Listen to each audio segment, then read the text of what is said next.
Nimekuja hapa kwenye mikutano mara kadhaa kama mwanamara na kama mwana CCM.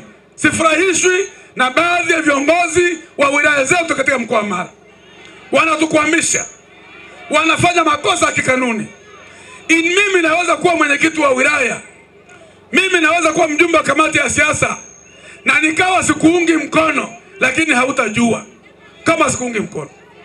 Hata kwenye mkutano wa hadhara viongozi wenu hawaendi kwa sababu wanamgombea, wameweka kwa pani.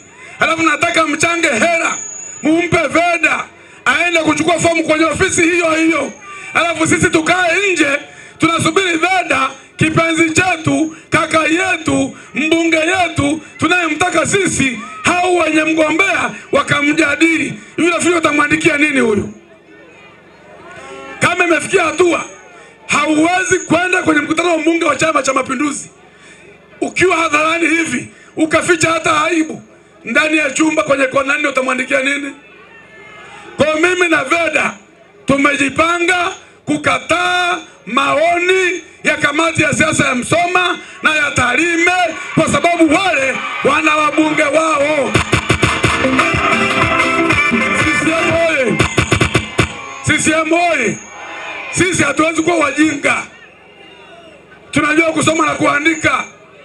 Tunaweza kusoma alama za nyakati. Tunajua kilichoiva na kibichi. Tunaweza kuchambua pumba na mchele. Kamati ya siasa ya Msoma na kamati ya siasa ya Tarime imepoteza heshima ya kujadili watu. Kamati ya siasa ya mkoa iunde kamati maalum hapa Msoma na kule Tarime ili sisi tutendewe haki. CCM oye! Wangapi wamenielewa? Wangapi wanasema tumwambie mwenyekiti wa mkoa wa Pati Kichandi na kamati yake ya siasa na Mzee Gachuma na Idi Mokiwa waunde kamati ili madiwani?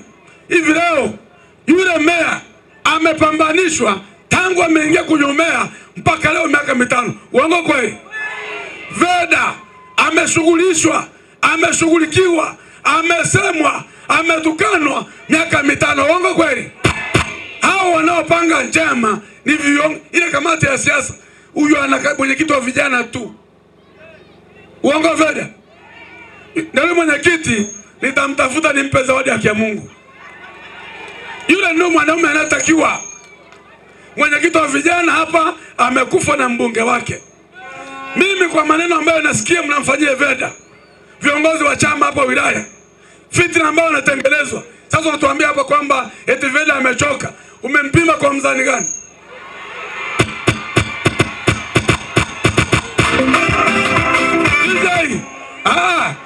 Nyie si watu wa mjini.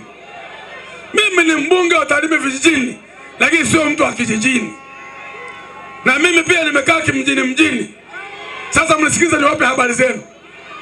Yaani mtu hapa kabeba mgombea kwenye kwapa, amefanya koti lake, anazurura naye kila kona, anapika na kupakua naye, anafunga mlango na kufungua naye.